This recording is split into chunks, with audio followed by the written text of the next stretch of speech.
అపొస్తలుల కార్యాలు 2వ అధ్యాయం 2:24. మరణము ఆయనను బంధించి ఉంచుట అసాధ్యము గనుక దేవుడు మరణ వేదనలు తొలగించి ఆయనను లేపెను. చిన్న మాట మనం ప్రార్థన చేసుకుందాం. హల్లెలూయా, హల్లెలూయా, హల్లెలూయా. ప్రేమ కలిగిన మా మహాపరిశుద్ధ ప్రభువా, జీవాధిపతి, మిక్కిలి ఘనుడా, మహోన్నతుడా, నీకు వందనాలు చెల్లిస్తూ ఉన్నాను. మా ప్రభువా, మిమ్మల్ని ఆరాధిస్తున్నాము. ప్రభువా, మా హృదయములలో నిన్ను రాజుగా హెచ్చించి ఘనపరుస్తున్నాము. నీవు మంచి దేవుడవు, గొప్ప దేవుడవు, నిజమైన దేవుడవు, సత్యవంతుడవు, త్రికాలజ్ఞుడవు, త్రికాల సంభవములు మాకు తెలియజేసేవాడవు, మాకు భవిష్యత్తు జ్ఞానమును కలిగించేవాడవు, భవిష్యత్తుకు మమ్మను సిద్ధపరుస్తున్నవాడవు కనుక నీకే వందనాలు తండ్రి. మాకు మునుముందు సమీప భవిష్యత్తులో శ్రమల భవిష్యత్తున్నది. అయితే దానికి ఆవలి తీరములో మహిమగల భవిష్యత్తు మాకున్నది కనుక నీకు స్తోత్రములు నాయన తండ్రి. నీ దీన సేవకుడు పరిశుద్ధులందరిలో చిన్నవాడు, అల్పుడు, బలహీనుడు, ఏది చేతగానివాడు, ఎందుకు కొరగానివాడు అయినప్పటికీ సంసోను చేతిలో గాడిద దవడ ఎముకను వాడుకున్నది తిని చిన్నవాడైన మీ దాసుని వాడుకోవడానికి మీరు ఇష్టపడ్డారు కనుక నీకు స్తోత్రములు తండ్రి. నీ బలిష్టమైన చేతిలో ఒక ఎముకగా మీ దాసుని వాడి సాతాను కోటలు కూల్చండి ప్రభువా. నీ సామ్రాజ్యం కట్టుకోండి ప్రభువా. నీ ప్రజలకు విడుదల కలిగించండి. అల్పుడైన మీ దాసుడు తను తాను అర్పించుకొని అప్పగించుకుంటున్నాడు నాయన. సహాయము చేయండి, సహాయము చేయండి. మమ్మల్ని అందరూ మీ శిలువ రక్తము చేత శుద్ధి చేసి ఇప్పుడు నీ వాక్యమును ధ్యానించబోచుండగా మాకు వినుటకు శ్రద్ధ, ఏకాగ్రత, గ్రహించుట జ్ఞానము, ఆ ప్రకారము జీవితములో దాన్ని అనుభవించుటకు ప్రభువాని పరిశుద్ధాత్మ శక్తి సామర్థ్యం మాకు దయచేయండి. నీ వాక్యం పంపించమని యేసునామమున వేడుచున్నాం తండ్రి. ఆమేన్, ఆమేన్. ప్రభునందు ప్రియులారా, ఈనాటి ప్రసంగానికి మనం ఒక పేరు పెట్టుకోవలసి ఉంటే దానికి ఏమని పేరు పెట్టాలంటే పునరుద్ధానమునకు దారి. క్రీస్తు సంఘమైన మనము ఒక భవనముతో, మందిరముతో, కట్టడముతో పోల్చబడి ఉన్నాం. సంఘం అనేది దేంతో పోల్చబడింది? మందిరముతో పోల్చబడింది. దేవుని సంఘము, దేవుని మందిరములో అనగా జీవము గల దేవుని సంఘములో అన్నాడు. ఇదివరకు ఎన్నోసార్లు చెప్పుకున్నవే మళ్ళీ పునశ్చరణం చేస్తున్నాం. పునశ్చరణం అంటే రివిజన్ అన్నమాట. మొదటి పేతురు 2:5 చెప్పాడు ఏమిటంటే, మీరును సజీవమైన రాళ్ల వలె ఉండి ఆత్మ సంబంధ మందిరముగా కట్టబడుచున్నారు. ఎఫెసీ 2:22 చెప్పాడు, మీరు ఆత్మమూలముగా దేవునికి నివాస స్థలమై ఉండుటకు కట్టబడుచున్నారు. The habitation of God, the dwelling place of God, దేవుని నివాస స్థలం, దేవుని యొక్క వాస్తవమైన మందిరం. దేవుని బిడలారా, ఎప్పుడైతే మనము దేవుని మందిరమై ఉన్నామో, భవనం అనే ప్రతిదానికి ఒక పునాది ఉండాలి, ఉండి తీరాలి, ఉంటుంది. అలాగే ఆత్మ సంబంధమైన భవనమైన మనకు కూడా కొన్ని పునాదులున్నవి. ఆ పునాదులు క్రీస్తును గూర్చిన మూలోపదేశ సిద్ధాంతములని మనము పదే పదే పదే పదే వందలాది సార్లు చెప్పుకుంటూ ఉన్నాం. ఇక మళ్ళా ఇందులో ఎవరికి అనుమానములు లేవని నా నమ్మకం, ప్రగాఢ విశ్వాసం. ఎవరికైనా డౌట్ ఉందా? ఏమండి, దేవుని బిడ్డలారా, ఇక అనుమానించడానికి వీలు లేకుండా ఎన్నిసార్లు చెప్పుకున్నాం కదా. 2వ దినవృత్తాంతములు 3:3 సొలొమోను దేవుని మందిరమునకు పునాదులు ఏర్పరచెను. అలాగే ఎఫెసీ పత్రిక 2:20 అపోస్తలుల ద్వారా, ప్రవక్తల ద్వారా దేవుడు తన సంఘమునకు పునాదులు ఏర్పరచెను కదా. రెండవ దినవృత్తాంతములు 3:3లోనేమో పునాదులు వేయబడినవి, దాని 11వ కీర్తన 3వ వచనములోనేమో పునాదులు పాడైపోయి ఉన్నవి కదా. పునాదులు పాడైపోగా నీతిమంతులు ఏమి చేయగలరు? అదే సమయంలో రెండవ దినవృత్తాంతములు 3:3 తర్వాత 11వ కీర్తన 3వ వచనం, దానికి సీక్వెల్ ఏమిటంటే దినవృత్తాంతముల్లో వేయబడిన పునాదులు, ఇక్కడేమో పాడైపోయిన పునాదులు కీర్తనల్లో. తర్వాత ఎజ్రా 4:12లో మరమ్మతు చేయబడుచున్న పునాదులు. వారు ఆ పట్టణపు పునాదులను ఏమి చేయుచున్నారు? మరమ్మతు చేయుచున్నారు. మరమ్మతు అనగా రిపేర్ చేస్తున్నారు. ఇది ఇశ్రాయేలు జనాంగము యొక్క పట్టణమునకును మందిరమునకును జరిగిన సంభవాల క్రమము, వరుస. ఇశ్రాయేలీలకు ఏమేమి జరిగిందో అదంతా కూడా అది దృష్టాంతముగా వారికి సంభవించి యుగాంతమందున్న మనకు బుద్ధి కలుగుటకై వ్రాయబడినని పౌలన్న ఎక్కడ చెప్పాడు? 1 కొరింథీ 10:11లో చెప్పాడు కదా. ఇశ్రాయేలు చరిత్ర అది మన సొంత చరిత్ర యొక్క ప్రతిబింబము, reflection of our own church history. అయితే భౌతిక దేవాలయమునకు ఎన్ని ఘట్టములు సంభవించినవో అవన్నీ ఆత్మ సంబంధ దేవాలయమునకు కూడా సంభవించి తీరుతవి అని మనం జ్ఞాపకం పెట్టుకోవాలి. శరీర సంబంధమైన, భౌతిక సంబంధమైన, పదార్థ సంబంధమైన, హస్తకృతమైన దేవాలయమునకు ఏమేమి జరిగినో అవన్నీ దేవుని ద్వారా కట్టబడుచున్న ఆత్మీయ మందిరమునకు కూడా సంభవించును. కనుక పునాదులు వేయబడుట అనేది సొలొమోను కట్టించిన భౌతిక మందిరానికి జరిగింది, దేవుడు కట్టిస్తున్న ఆత్మీయ మందిరానికి జరిగింది. తర్వాత మళ్ళీ ఏం జరగాలి? మరి పునాదులు పాడైపోవడం అనేది కూడా జరిగింది. రోమన్ క్యాథలిక్ సంఘయుగంలో పునాదులన్నీ పాడైపోయినాయి. మరలా ఎజ్రా నెహెమ్యాల కాలములో మళ్ళీ పునాదులు మరమ్మతు చేయబడినట్లుగా ఈ సంఘయుగ అంతములో యేసు ప్రభు రెండవ రాకడకు ముందుగా ఈ కడవరి దినములలో మళ్ళీ ఏం జరుగుతోంది? పునాదులు మరమ్మతు చేయబడుచున్నవి. ఈనాడు అగాపే సంఘము ద్వారా దేవుడు ప్రారంభించిన ఉద్యమము అదే. So many people don't know, they are talking all rubbish, sitting somewhere away, not knowing what's happening here. इधर क्या हो रहा है, खुदावन यीशु मसीह इधर क्या कर रहा है, क्या चल रहा है, ये बिल्कुल पता नहीं है.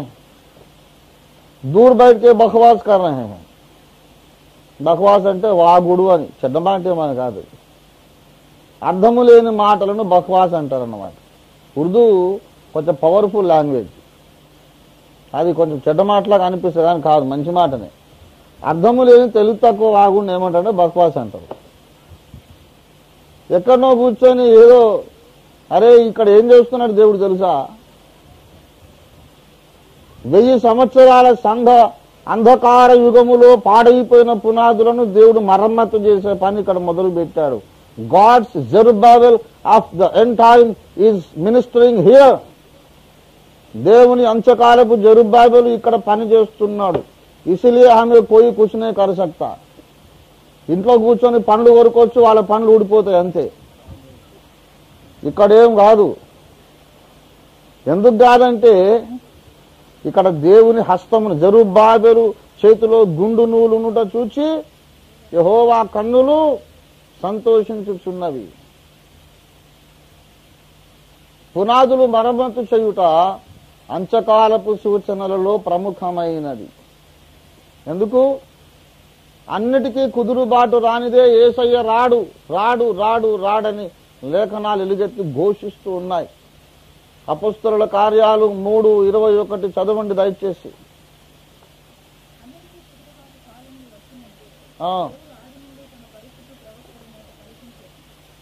అన్నిటికీ కుదురుబాటు కాలములు వచ్చును అని దేవుడు ఆది నుండి తన పరిశుద్ధ ప్రవక్తల నోట పలికించెను. అంతవరకు యేసు పరలోక నివాసిగా ఉండుట ఆవశ్యకము. దేవునికి స్తోత్రం కలుగునుగాక. దేవుని బిడ్డలారా, అంతవరకు యేసు పరలోకవాసిగానే ఉండును. ఏ వాసిగా ఉండును అంటే అర్థం ఏంటి? భూలోకమునకు రాడు, ఇక అక్కడే ఉంటాడని అర్థం. ఎప్పటిదాకా అక్కడే ఉంటాడు? అన్నిటికీ కుదురుబాటు కాలాలు వచ్చేదాకా ఆయన అక్కడే ఉంటాడు. కుదురుబాటు అనేది ఎక్కడ మొదలు కావాలి? ముందు గోడలు కట్టి సున్నం వేసి వైరింగ్ చేసి అప్పుడు పునాదులు చదవడం మొదలు పెడితే బడబడం మొత్తం మన నెత్తి మీద కూలి మనం చచ్చిపోతాం. ధ్వంసమైపోయిన భవనము యొక్క నిర్మాణము లేక పునర్నిర్మాణము ఎక్కడ మొదలు కావాలి? పునాదుల దగ్గర మొదలు కావాలి. నేను మీకు ఒక అసైన్మెంట్ ఇస్తా. ఇండియాలో ఉన్న చర్చెస్ మొత్తం తిరగండి. గత 10 సంవత్సరాలు బట్టి ఆ సంఘంలో జరిగిన ప్రసంగాలన్నీ ఎప్పుడెప్పుడు ఏం చెప్పాడు మొత్తం తీసి చూడండి. ఎవరైనా ఎక్కడైనా పునాదుల సంగతి మాట్లాడుతున్నాడని మీరు చూడండి. ఎవరైనా మాట్లాడుతున్నారు. No one talks about the foundation because they don't have the vision of the restitution of all things. దర్శనం లేదండి. అమెరికా పైసలు ఉన్నాయి, కోట్లున్నాయి, కోర్టు మీద దూసిముడేసుకోవడానికి ఒక టై ఉంది, బ్యాంకులో డబ్బులున్నాయి, కార్లున్నాయి, అంతే మురిసిపోతున్నారు దేవుడు వాడుకుంటున్నాడని. అరే, దేవుని ప్రణాళికకు నువ్వు చేసే సేవకు ఆమెడ దూరం ఉంది. దేవుడేమో తూర్పుకు ముఖం పెట్టిపోతే నువ్వు పడమటి ముఖం పెట్టిపోతున్నావు. దేవుని వెనక నడుస్తున్నారా వీళ్ళు? ఏమన్నా దేవుని జత పని వాళ్ళ? దేవుడేమో అన్నిటికీ కుదురుబాటు జరగవలేను అప్పటిదాకా యేసయ్య రాడు, అక్కడే ఉంటాడని దేవుడు చెప్తుంటే వీళ్ళేం చెబుతున్నారు? ఏది కుదురుబాటు జరగనక్కరలేదు, ఎక్కడ చెత్త అక్కడనే ఉండవచ్చును, యేసు వచ్చి అన్ని చూసుకొను. ఆయన వచ్చినాక అన్ని సెట్ అవుతాయి. అరే తిక్కలోడ, ఆయన వచ్చిన తర్వాత సెట్ కావడం కాదు, అన్ని సెట్ అయినాక ఆయన వస్తాడని బైబిల్ చెబుతుంది. దేవుని స్తోత్రం కలుగును గాక. అర్థమైందా? గట్టిగా మాట్లాడుకుంటూ ఒక్కోసారి అర్థం కాదు. కొంతమంది ఓఫీర్ గారు వస్తే తిడతాడండి అని అంటారు. ఎందుకు తిట్టించుకునే పనులు ఎందుకు చేస్తావు మరి? ఊరికని తిడుతున్నానా? నాకేమన్నా నువ్వు ₹1 ఇవ్వాలనే? నేనే ₹1 ఇస్తా. ₹1 కూడా ఇస్తా. పైసల కొరకు కాదు ఇది. నా అక్కలు, నా చెల్లెళ్ళు, నా తమ్ముళ్ళు, నా అన్నయ్యలు దేవుళ్ళు ఉన్నత స్థానంలో ఉండాలండి. అది నా ఆశ. నా ఆశ ఏంటో తెలుసా? మీరందరూ పరలోకములో ఉన్నతంగా యేసయ్య ప్రక్కన కూర్చొని పట్టపురాణి గండి. అక్కడ నేను వచ్చి మీ కాళ్ళు యేసయ్య కాళ్ళు బీసుకుతా. కాళ్ళు బీసుకే మనస్తత్వమే నాది.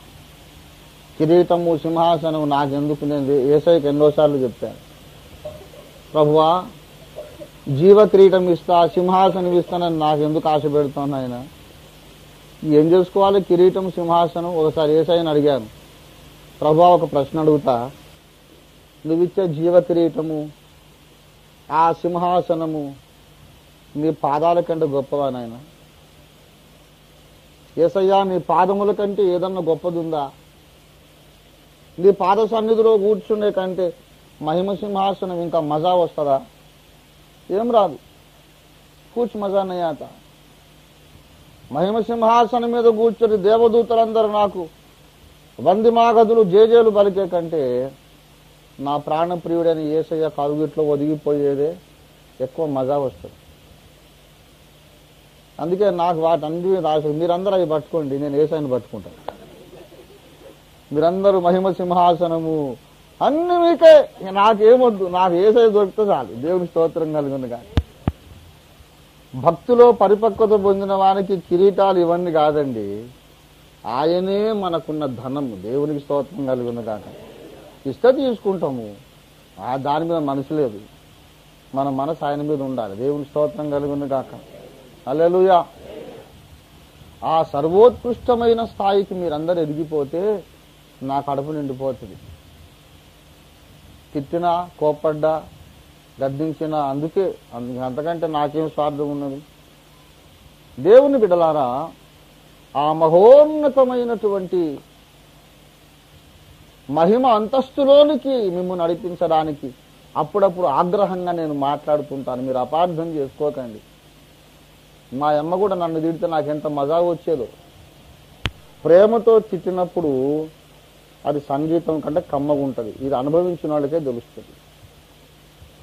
ప్రేమతో తిట్టించుకున్నారు ఎప్పుడైనా? దేవుని బిడలారా, తిట్టినప్పుడల్లా పగ అనుకోకండి. ప్రేమ ఎక్కువైతే కూడా తిట్లు వస్తాయి. ఒకని మీద తృణీకారం ఉంటే కూడా ఏరా అంటాం, కన్న కొడుకును కూడా ఏరా అంటాం. ఈ రెండింటికి భేదం లేదా? తిట్టినప్పుడు ఏమిరా అంటాము, ప్రేమ ఎక్కువైనప్పుడు కూడా ఏమిరా అంటాం. గనుక యేసు ప్రభు వచ్చి ఆయన వచ్చినప్పుడు అన్ని ఆటోమేటిక్గా సెట్ అయిపోతాయి అనేమో వీళ్ళందరూ చెప్తున్నారు. వాళ్ళని ఏమని పిలిచాను నేను? తిక్కలోడా అన్నాను కదా.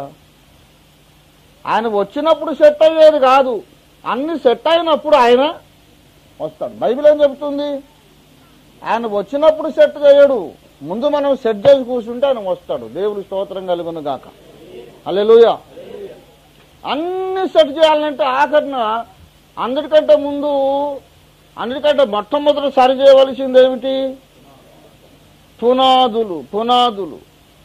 ఆ పునాదులను మనము మొట్టమొదటి సరి చేసుకోవడానికి మనం ఏం మాట్లాడుకుంటున్నామంటే, ఆ హెబ్రీ పత్రిక 6వ అధ్యాయంలో చెప్పబడినటువంటి పునాదులను గూర్చి, 6 పునాది సిద్ధాంతములను గూర్చి మనం మాట్లాడుకుంటున్నాం.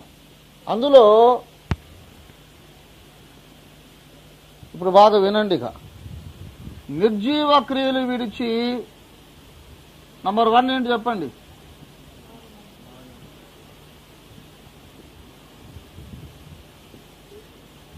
మారు మనస్సు. ఫుల్ ఫామ్ మీరు రాసుకోండి. తర్వాత రెండోది ఏమిటి?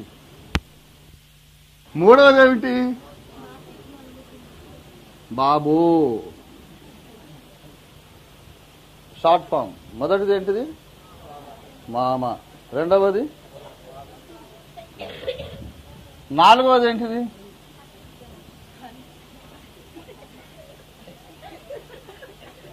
అవును, హస్త నిక్షేపణం. అయితే నేను ఒక్కొక్క స్టెప్ మీద నుంచి, ఒక్కో మెట్టు మీద నుంచి గెంతుతున్నా. మీరు గమనిస్తున్నారు లేదు? హస్త నిక్షేపణం వదిలేద్దాం ఏంటి?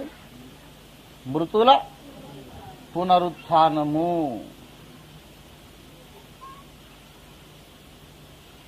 ఇక్కడ మనము పోయిన వారంలో ఆపేశాం, అవునా కాదా? ఇక్కడ ఆపాం, జ్ఞాపకం ఉందా? మృతుల పునరుద్ధానము అని ఎందుకు చెప్పాలి? బ్రతుకున్నవాడు ఎప్పుడైనా పునరుద్ధానం చెందుతాడా? బ్రతికి ఉన్నవాడు పునరుద్ధానం చెందడు. గనక మనం పునరుద్ధానం పొందాలంటే మొట్టమొదటి ఏం చేయాలి? చనిపోవాలి అనే విషయాన్ని మనం చెప్పుకున్నాం. తర్వాత మిగిలింది నిత్యమైన తీర్పు.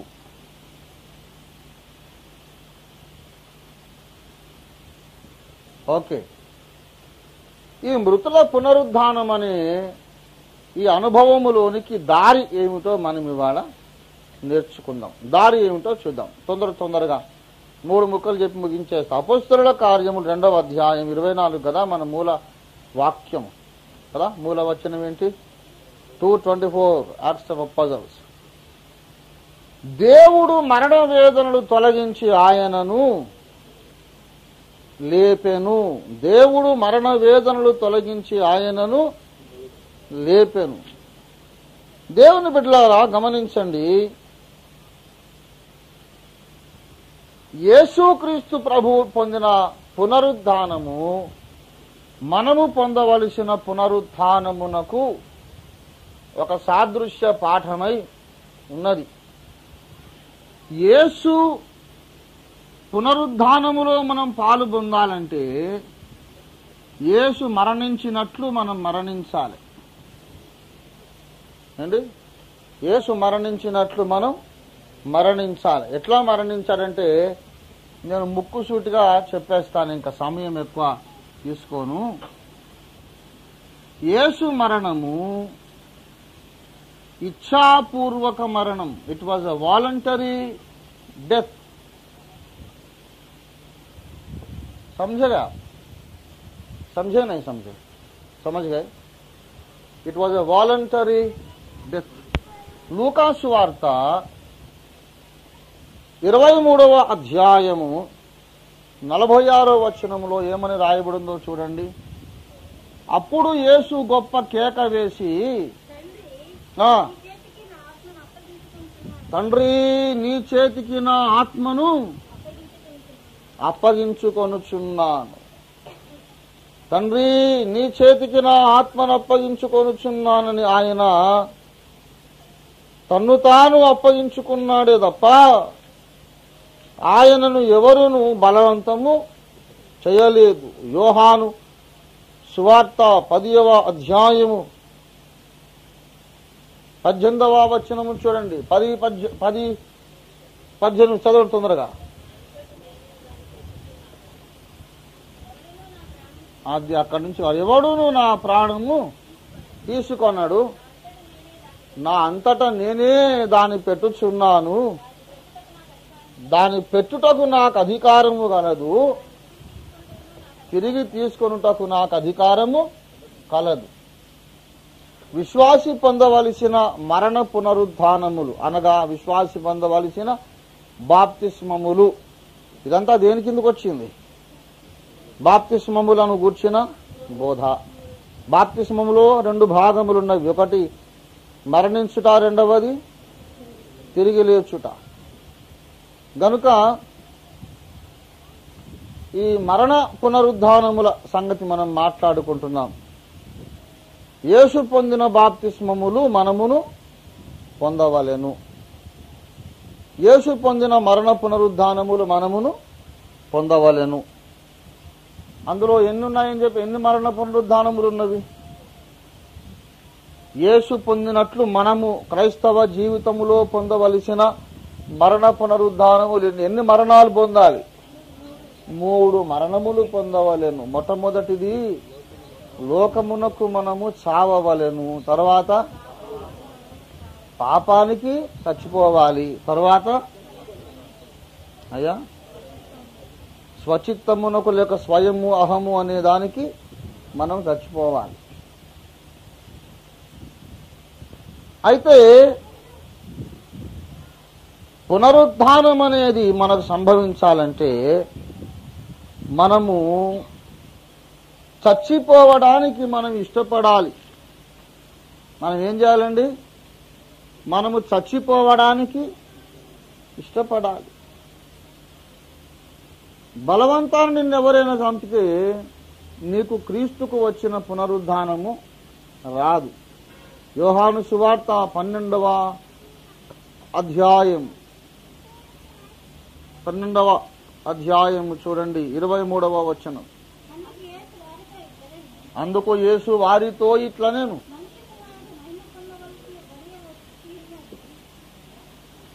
మనుష్య కుమారుడు మహిమ పొందవలసిన గడియ వచ్చి ఉన్నది. గోధుమ గింజ భూమిలో పడి చావకుండిన ఎడల అది ఒంటిగానే ఉండును, అది చచ్చిన ఎడల విస్తారముగా ఫలించునుక. చదువుమా. అది తన ప్రాణమును ప్రేమించువాడు దానిని పోగొట్టుకొనును.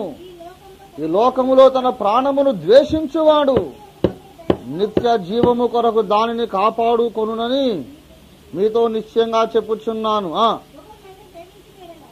ఒకడు నన్ను సేవించిన ఎడల నన్ను వెంబడింపవలెను. ఎంత క్లియర్ కట్ మెసేజ్ మీరు గమనించండి. అంతకుముందు యేసు ప్రభు వారు ఏమన్నాడు? 23లో మనుష్య కుమారుడు మహిమ పొందవలసిన గడియ వచ్చి ఉన్నదనగా మనుష్య కుమారుడు చనిపోయి లేవవలసిన గడియ వచ్చి ఉన్నది. చనిపోయి ఎందుకు లేవాలని ఆయన అంటే 24లో చెప్పాడు, గోధుమ గింజ భూమిలో పడి చావకుండిన ఎడల ఎన్నేళ్లున్నా ఒక గింజే ఉంటుంది.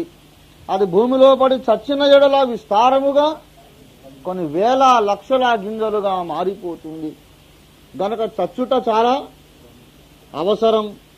మరి చచ్చిపోవడం ఎట్లా? కష్టం కదా ప్రభువా అంటే 25లో దానికి చెప్పాడు, తన ప్రాణమును ప్రేమించువాడు దానిని పోగొట్టుకొనును, ప్రాణమును ద్వేషించువాడు దానిని నిత్యజీవము కొరకు సంపాదించుకుంటాడు, కాపాడుకుంటాడు. గనుక ప్రాణమును ద్వేషించుట అది రావాలి. I hate to live, I hate to live. దాన్ని 3 రకాలుగా చెప్పుకోండి. ఏమండి? I hate to live far A, the world, B, sin, self. తెలుగులో రాసుకోవాలంటే, నేను ఈ క్రింది విషయములకు జీవించి ఉండుటను అసహ్యించుకొనుచున్నాను.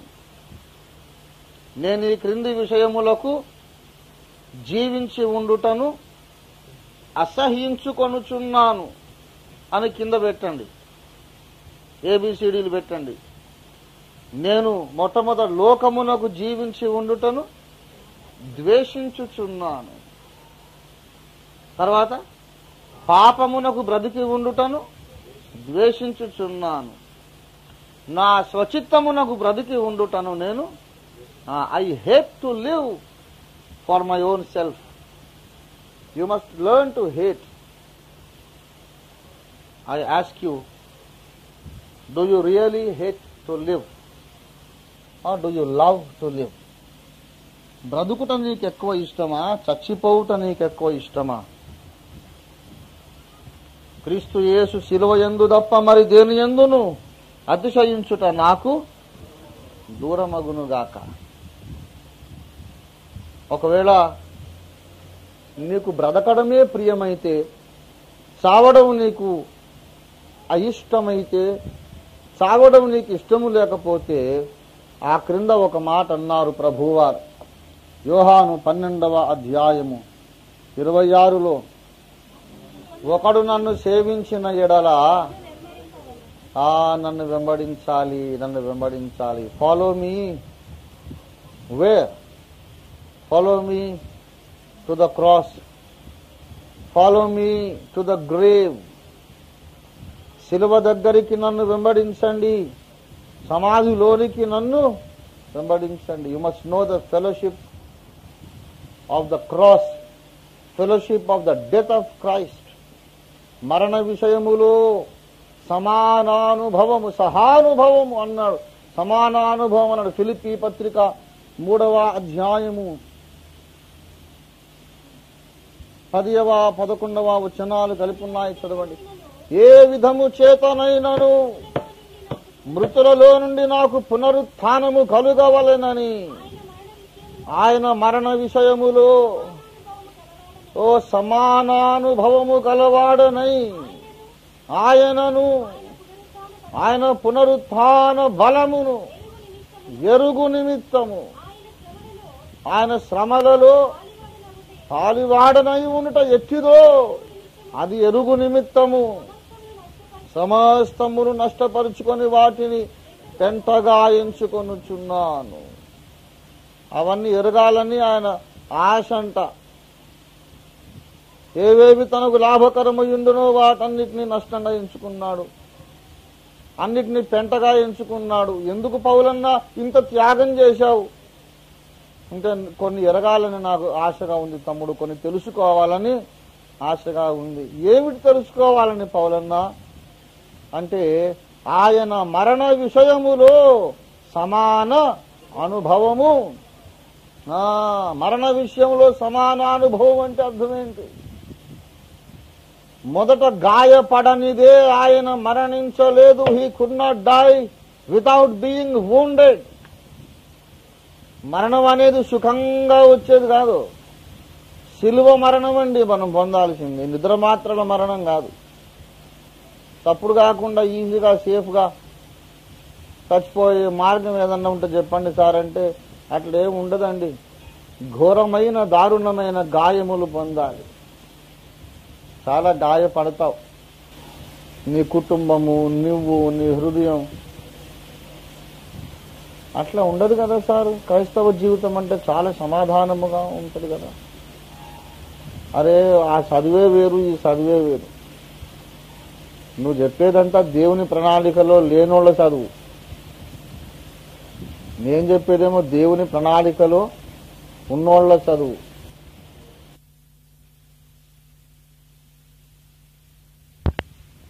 దేవుని ప్రణాళిక తెలియనోడు అన్ని ఏదో మాట్లాడతాడు, మెట్ట వేదాంతం, non sense. The prince of piece, ఆయన పీస్ ఇస్తాడు, సమాధానం ఇస్తాడు. సమాధానం బాబు, ఆయన సమాధానం ఎక్కడ చేస్తారంటే పాపికిని దేవునికి మధ్యలో సమాధానం. ఈ పాపములు పరిహరించుట చేత he makes piece between the sinner and the Holi God. కానీ మనుషుల మధ్యలో సమాధానం కాదు. యేసయ్య ఏమన్నాడు? నేను సమాధానము కలుగజేయ వచ్చితునని తలంచుచున్నారా? కాదు కాదు కాదు, సమాధానమును కాదు, భేదమునే కలుగజేయ వచ్చితును. ఇప్పటి నుండి ప్రతి ఇంటిలో 5గురుంటే 3 వేరుపడి, 3 ఇద్దరికి విరోధంగా, ఇద్దరేమో 3కి విరోధముగా ఉందరు. భార్య భర్తకు విరోధముగా, భర్త భార్యకు విరోధముగా ఉండును అన్నాడా లేదా? అన్నాడు. తెలియదు చాలా మందికి. లూకాసు వార్త 12వ అధ్యాయము.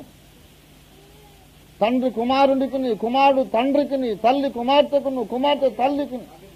52.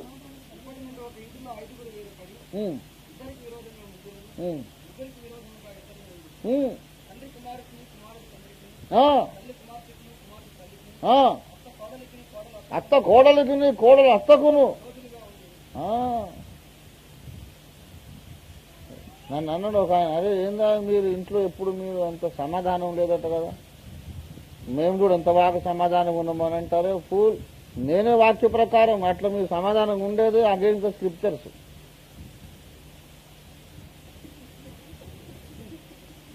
నువ్వే వాక్య వ్యతిరేకంగా బ్రతుకుతున్నావు. నువ్వు పరలోక రాజ్యానికి రావు. పరలోకాన్ని రావాలని తొందరగా దెబ్బలాడుకోండి అంతే. అరే ఏందా ఉల్టా పల్టా చెప్తున్నావు, నన్ను కన్ఫ్యూజ్ చేస్తున్నావు. కన్ఫ్యూజ్ కాదు, బైబిల్ చేసి యేసుప్రభు అన్నాడు. యేసుప్రభు అన్నాడు లేదా? Bible tells it very openly. నేను సమాధానం కలుగజేయటకు రాలేదు, భేదమునే. గనక దేవుడు మన కుటుంబంలో కార్యం చేస్తే ఏమొస్తుంది? ఏదన్నా కుటుంబంలో భేదం రాలేదంటే అక్కడ ఏం చేయలేదు దేవుడు, కార్యం చేయలేదు.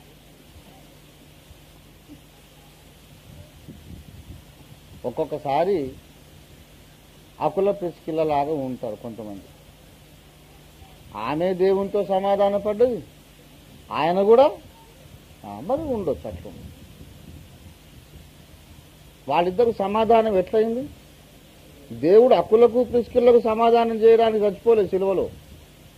అకులను దేవునితో సమాధాన పరిచాడు, ప్రిస్కిల్లను కూడా దేవునితో సమాధాన పరిచాడు.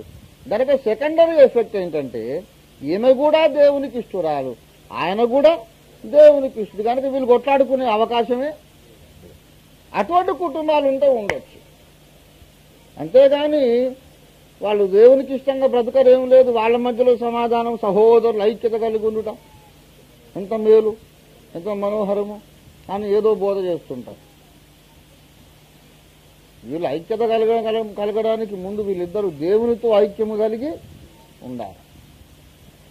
భార్య రక్షింపబడింది అనుకో, భర్త రక్షింపబడలేదు, అప్పుడు సమాధానం ఉండదు. ఉంటేనే తప్పది అసలు.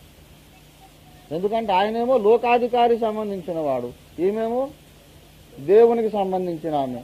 ఇద్దరికి ఎట్లా సమాధానం ఉంటుంది? వెలుగు చీకటికి సంబంధం ఉంటుందా? ఏదో సమాజం కొరకు బాగున్నారా, ఏమండి భోజనం చేస్తారా అని ఏదో వీళ్ళు పైకి ఉంటుంటారు, కానీ లోపల మాత్రం అడ్డు కూడా ఉంది. అప్పుడు వాళ్ళిద్దరు కలిపి, అమ్మా నువ్వు నేను ప్రభువునకు వలె నీ పురుషుని లోబడి ఉండము, ఓ సహోదరుడా నువ్వు క్రీస్తు సంఘమును ప్రేమించినట్టు ఈమెను ప్రేమించవలను అంటే గెటౌట్ తిక్కలోడా అంటాడు ఆయన. క్రీస్తు ఏంది, సంఘాన్ని ప్రేమించేదేంది, నేను ఈమెను ప్రేమించేదేంది, అసలు దేవుడు ఎక్కడ ఉన్నాడు, యేసుప్రభు దేవుడు అని ఎవరికి రుజువు, ఎట్లా వాడంతా వేరే లాంగ్వేజ్ మాట్లాడు. కనుక భార్యాభర్తలకు సమాధానం ఉండడానికి ఒక్కటే అవకాశం ఉంది. ఏ అవకాశము? ఈమె దేవుని ప్రణాళికలో ఉండాలి, ఆయన కూడా దేవునికి ఇష్టపడి ఆయన ప్రణాళికలో ఉండాలి. ఇద్దరు దేవునితో ట్యూన్ అయితే ఆటోమేటిక్గా వీళ్ళు కొట్లాడుకుందామంటే కూడా కొంచెం కష్టమే. అటువంటి వాళ్ళు కొంతమంది ఉన్నారు, అలాంటి వాళ్ళు ధన్యులు. అది కూడా అదొక గొప్ప సాక్ష్యం. దేవుని స్తోత్రం కలుగును గాక. మీరేం అట్లా నేను చెప్పానని ఇప్పటి నుంచి కొట్లాట మొదలు పెట్టకండి, ఏమండి.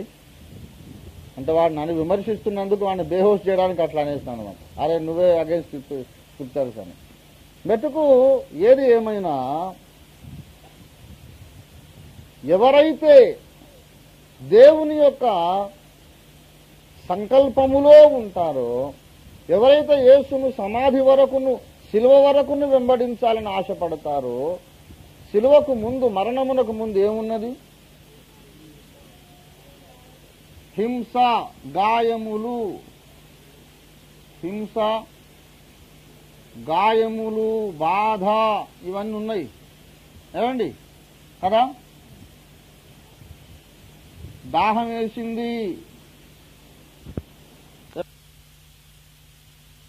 నేను కూడా అందుకే పాట రాశాను చూసారు. ఎండిన ఎడారి వీచెవడగాలి. ఎందుకు రాశాను? దాహం అయింది. దాహం ఇస్తారా ఎవరన్నా అంటే ఎవ్వరు ఇయ్యలేదు. దేవుని బిడ్డలారా, దాహం వేయంగానే ఎవరన్నా పిలిచి నీళ్ళు ఇస్తే అసలు అది శిలువ మార్గమే. తీరని దాహం. శిలువకు ముందు ఏముంది? తీరని దాహం. అన్యాయమైన నింద, అన్యాయమైన నింద, అన్యాయమైన తీర్పు కదా. ఇవన్నీ సహించాలి. ఒకడు నన్ను సేవించని ఎడలా వాడు నన్ను ఏం చేయాలి? వెంబడించవలేను. అన్యాయంగా నింద మొయ్యాలి, అన్యాయంగా తీర్పు పొందాలి. దాహం వేస్తుంది, ఎప్పుడు మంచినీళ్ళు పోయడు. అన్యాయముగా గాయములు, హృదయానికి గాయం, శరీరానికి గాయం. ఆ తర్వాత ఒక పరిస్థితి వస్తుంది, ప్రభువా నీ చేతికి నా ప్రాణమును అప్పగించుచున్నాను. అప్పుడు ఇష్టపూర్వకముగా ప్రభువా నేను చచ్చిపోతాను ఆయన అన్నమాట. ఏమండి, ముందేం చేయాలి మనం? మొట్టమొదట ప్రభువా ఈ లోకమునకు నేను చచ్చిపోతాను అని ఆయనకు అప్పగించుకోవాలి. ఒక విషయం చెప్తా నేను మీకు. అంతకుముందు అన్యాయపు తీర్పు, నింద, హింస, తీరని దాహం,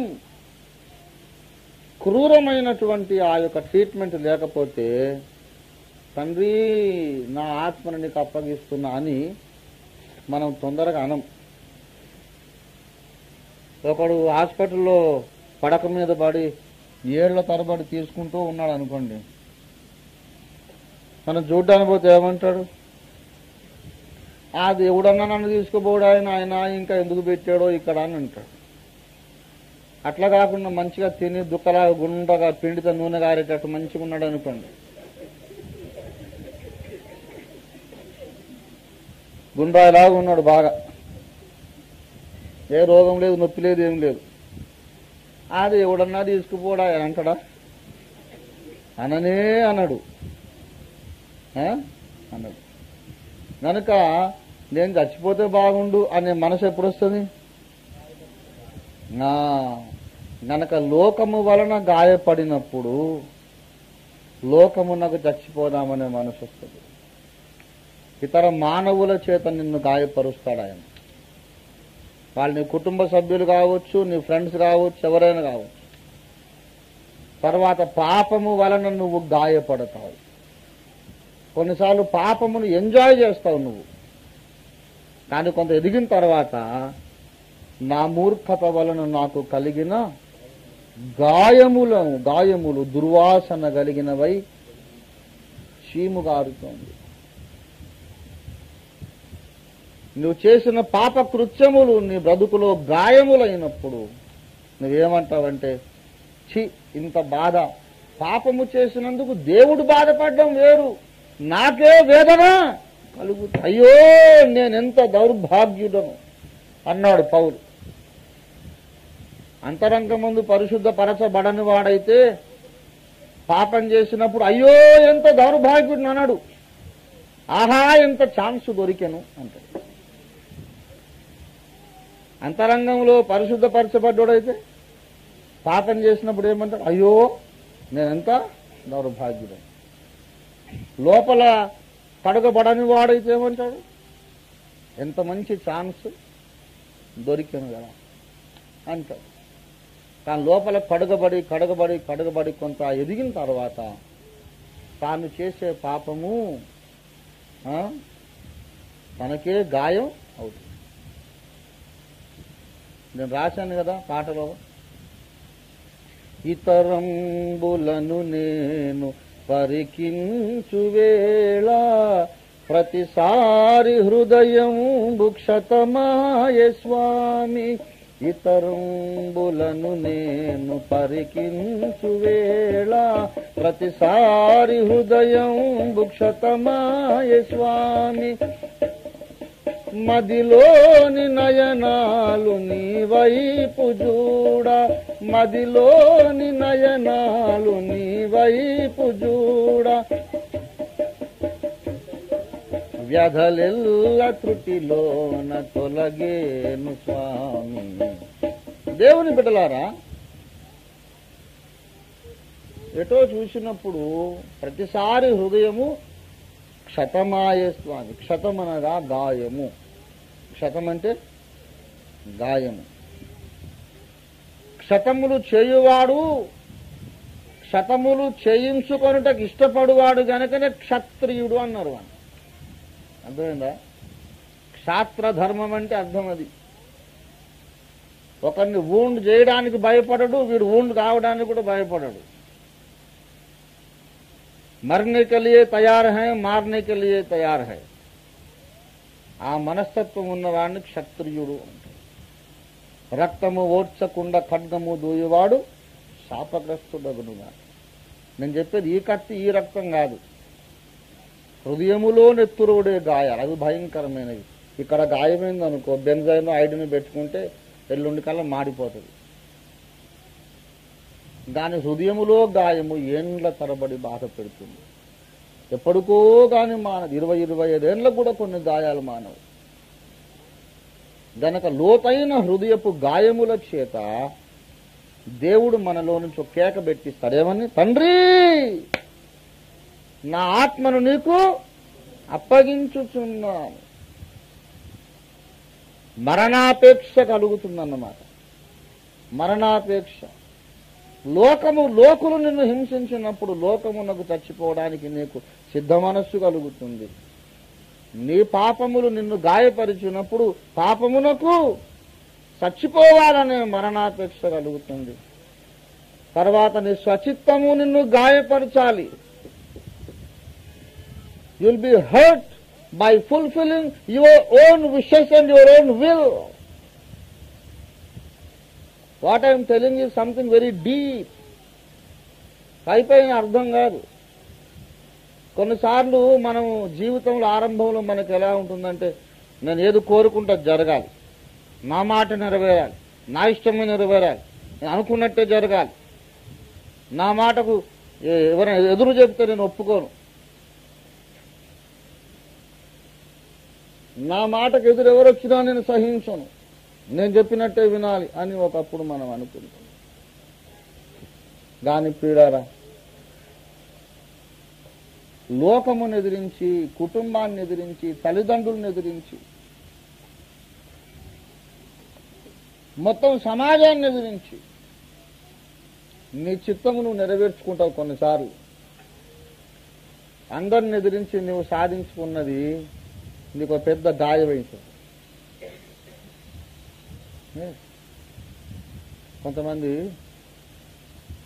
యమా భయంకరంగా కొట్టుకుంటుంటారు భార్యాభర్తలు.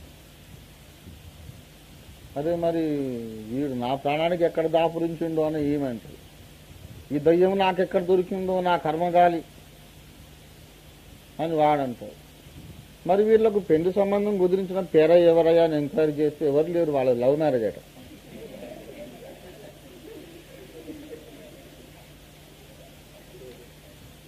డాడీ నేను అమ్మాయిని ప్రేమించాను, ఆమెనే చేసుకుంటాను, ఆమె కొరకు నా జీవితం వరిపిస్తాను అని అన్ని డైలాగులన్నీ కొట్టాడు. ఈమె కూడా నాన్న ఆడదానికి ఒకే హృదయం, ఒక్కసారే మనసు ఇవ్వగలదు, ఒకసారి ఇచ్చిన మనసు మళ్ళీ వెనక్కి తీసుకోవడం సాధ్యం కాదు నాన్న అని అన్ని డైలాగులు కొడితే సరే కదా పోనీ కానీ నా చేతులో మాత్రం నీ చెయ్యి వానికి బట్టియను, రిక్షా దొక్కటోని కన్నా ఇస్తా కానీ వీరికి ఇయ్యను అని తండ్రి. ఆడదాని హృదయం అగాధం నాన్న, నీకు అర్థం కాదు అని పోనీ ఇష్టం వచ్చిన అగాధంలో దూకుపో అని ఇక విసుగొచ్చి వదిలేస్తే వీళ్ళు పోయి పెద్ద గ్రాండ్గా రిజిస్టర్ మ్యారేజ్ చేసుకొని దండలు వేసుకొని నాన్న ఆశీర్వదించున్నానా అని ఒక 2 ఏళ్ళు అయిందో లేదో ఈ దయ్యం నాకెక్కడ దాపురించింది.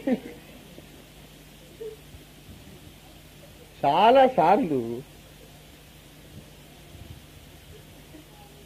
మొండి కేసు మనం సాధించుకున్నవే మన జీవితంలో పెద్ద ప్రాబ్లమ్స్ అవుతాయి. తెలుసా మీకు? అట్లా ఎందుకు దేవుడు చేస్తాడంటే, అమ్మో నాయన నా చిత్తం నెరవేర్చుకోవడం కూడా నాకు చాలా పెద్ద ప్రమాదము, నేను అనుకున్నదల్లా నెరవేర్చుకుంటాను. కొంతమంది ఒక సిగరెట్ అడ్వర్టైజ్మెంట్లు ఏమేమో ఇస్తారండి, యాక్షన్ సాటిస్ఫాక్షన్ డిషం అనుకుంటారు. ఏమ్రా నీ ముఖం satisfaction, live a life king size, get a calf king size.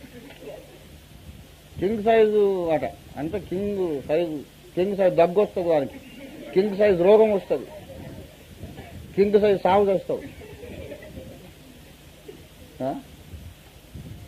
ఇంకొకటి ఏదో ఇంకొకటి cigarette advertisement, I get what I want. తెలుసా మీకు? అరే ఎంత అది పెద్ద ఆ షోకు కష్టపడి ఎక్కడి నుంచో కొండలు దూకి లోయలు దాటి అగాధములు దాటి కష్టం అందుకని నేను అనుకున్నది నాకు దొరికింది. ఏంటంటే టీవీ వచ్చింది.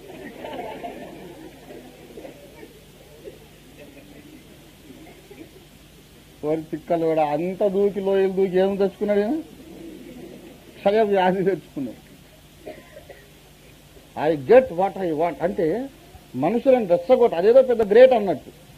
నేను అనుకున్నదల్లా నీ ముఖం చూడ, నువ్వు అనుకున్నది సాధించడం కాదు, దేవుడు అనుకున్నది నువ్వు సాధించాలి. దేవుడు స్తోత్రం కలిగింది కాదు, అదేం పెద్ద మీరు గ్రేట్ అనుకోకండి.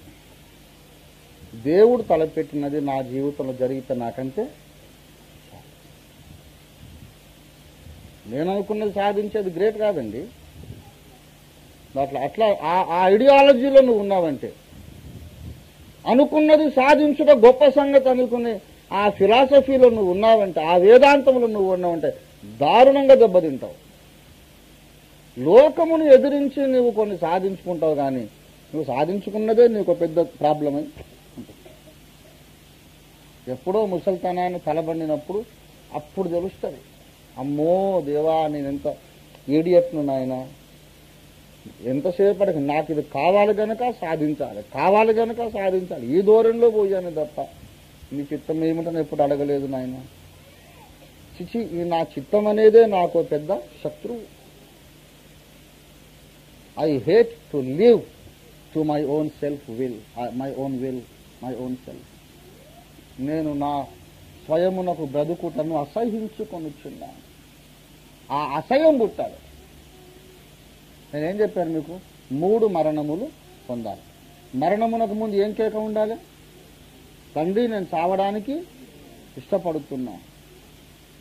చావడానికి ఇష్టపడుతున్నానని కేక పెట్టాలంటే అంతకుముందే ఉండాలి ప్రాణమును ద్వేషించుట అనేది ఉండాలి. ప్రాణమును ద్వేషించుట ఎప్పుడు వస్తుంది? గాయములు పొందినప్పుడు ప్రాణమును ద్వేషిస్తుంది. గనక ఇదే ప్రాసెస్ అన్నమాట. ముందు గాయపడుట, అప్పుడు ప్రాణమును ద్వేషించుట, అప్పుడు ఇచ్ఛాపూర్వకముగా మరణించుట, అప్పుడు దేవుడు ఆయనను లేపెను. దేవునికి స్తోత్రం కలుగును గాక. దేవుని బిడ్డలారా, పునరుద్ధానమునకు దారి ఎలాగంటే, ఫస్ట్ ఆఫ్ ఆల్ ఇచ్ఛాపూర్వక మరణం అని ఒకటి చెప్పాను, ఇంకొకటి చెప్తున్నా. ఇప్పుడు ఏంటంటే, ఎప్పుడైతే నీవు ఇచ్ఛాపూర్వకముగా మరణించుటకు ఇష్టపడతావో అప్పుడు పరిశుద్ధాత్మ నీలో కార్యం చేస్తావు. ఇప్పుడు మీరు అదంతా చదవద్దు, నాకు చాలా భయం ఆ వచనం కోట్ చేయాలంటే. రోమాపత్రికలోని మొదటి 7 వచనాలు కలిపి ఒకటే పారాగ్రాఫ్ చేశాను అండి. రోమాపత్రిక స్టార్టింగ్ 7 వర్సెస్ కలిసి అది ఒకటే వచనం లాగా పారాగ్రాఫ్గా చేశారు. విభజన కుదరలేదు, తర్జుమాదారులకు విభజన కుదరలేదు. అయితే మృతులలో నుండి లేచుట వలన పరిశుద్ధాత్మను బట్టి ఆయన దేవుని కుమారుడుగా లేపబడెను. పరిశుద్ధాత్మను బట్టి పునరుద్ధానం. దేనికి లింక్ ఉంది? ఉందా మాట? మృతులలో నుండి ఆయన లేచుట వలన పరిశుద్ధాత్మను బట్టి ప్రభావముతో ఆయన దేవుని కుమారుడుగా నిరూపించబడెను. మృతులలో నుంచి లేచుట వలన పరిశుద్ధాత్మను బట్టి అంటే అర్థం ఏంటి? మృతులలో నుండి ఆయన లేపినవాడు పరిశుద్ధాత్ముడే. పరిశుద్ధాత్ముడు మనకు నూతన జన్మను కలిగించేవాడు మాత్రమే కాదు, ఆయన పునరుద్ధానమునిచ్చు ఆత్మయ్యి ఉన్నాడు. దేవునికి స్తోత్రం కలుగును గాక. He is the spirit of resurrection. పునరుద్ధానపు ఆత్మ ఆయన. దేవునికి స్తోత్రం కలుగును గాక. హల్లెలూయా. మన జీవితంలో మనం ఎంత గాయపడినా, ఎంత అప్పగించుకున్నా, స్వేచ్ఛాయుతముగా మరణములకు అప్పగించుకున్నా, దేవుడు కృపచేసి తన పరిశుద్ధాత్మను మనలోనికి పంపి మరలా బ్రతికించనిదే మనకు పునరుద్ధాన అనుభవం కలుగదు. పునరుద్ధానములోనికి దారి ఈ 3 మరణాలది ఇదే చరిత్ర, వరుస క్రమం ఇదే. మొదట గాయపడుట, తర్వాత ప్రాణమును ద్వేషించుట, ఆ తర్వాత చచ్చుటకి ఇష్టపడుచున్నాను తండ్రి అని తండ్రికి అప్పగించుకొనుట, తర్వాత పునరుద్ధానము చెందుట. అయితే మరణమునకు ముందున్నటువంటి స్థితి కంటే పునరుద్ధానపు స్థితి ఉన్నతమైనది, మహిమ గలది, బలమైనది, ప్రభావము గలది. దేవుని స్తోత్రం కలుగును గాక. హల్లెలూయా. గనుక ఈ 3 సార్లు చావాలి, 3 సార్లు లేవాలి. The way into resurrection is self denial, voluntary death and terrible wounds and hurt. అది ఆలోచిస్తేనే చాలా భయం వేస్తుంది. సంపూర్ణ సిద్ధిలోనికి మార్గము సులభతరము కాదు, అది చాలా కష్టం. కానీ ఏం భయపడొద్దు, మేము నడిచి చెప్తున్నాం కదా. నేను నడవని త్రోవని గురించి ఏం చెప్పడం లేదు, ఇది నాకు అనుభవంలో తెలుసు. గాయపడుట మంచిది. ప్రతి గాయముకై నీకే స్తోత్రము, అవమానంబుల కొరకును స్తోత్రము. ప్రతి గాయముకై నీకే స్తోత్రము, అవమానంబుల కొరకును స్తోత్రము. నా వేదనలో నిన్ను రుచించితి, నా వేదనలో నిన్ను రుచించితి, మరి అధికముగా శ్రమకై వేడితి, మరి అధికముగా శ్రమకై. మేలాయను ప్రభు శ్రమనందుటనే దాసునికి ఎంతో మేలాయన. శ్రమే కలగకపోతే మరణాపేక్ష కలగదు. మరణాపేక్ష కలగకపోతే దేవుడు నిన్ను బలవంతంగా చంపడు. అది దేవుడు నిన్ను బలవంతంగా పాపమునకు చంపడు, లోకమునకు చంపడు, స్వయమునకు చంపడు. నీవిష్టపడాలి. నీకు మరణాపేక్ష కలగడం కొరకే గాయాలు పెడతాడు ఆయన. నీవు స్వేచ్ఛగా ప్రభువా నేను చచ్చిపోతానయ్యా, ఈ సచిత్వం నాకొద్దు అని అనేదాకా ఎదురు చూస్తాడు. అప్పుడు యేసు అప్పగించేదాకా తండ్రి ప్రాణాన్ని తీసుకోలేదు. కానీ మరణములో పాతాళములో ఉన్న యేసును తండ్రి వదిలిపెట్టలేదు. మరణ వేదన తొలగించి ఆయనను లేపెను, మనలను కూడా లేపును. దేవునికి స్తోత్రం కలుగును గాక. మనల్ని కూడా లేపుతాడు. కనుక మరణ పునరుద్ధాన అనుభవములతో మనం ఈ లోకములో క్రీస్తును పోలి మనం జీవిద్దాం. ప్రభు మనకు సహాయం చేయను గాక. అందరము ప్రార్థన చేసుకొని ముగించుకుందాం. తలలు వంచండి.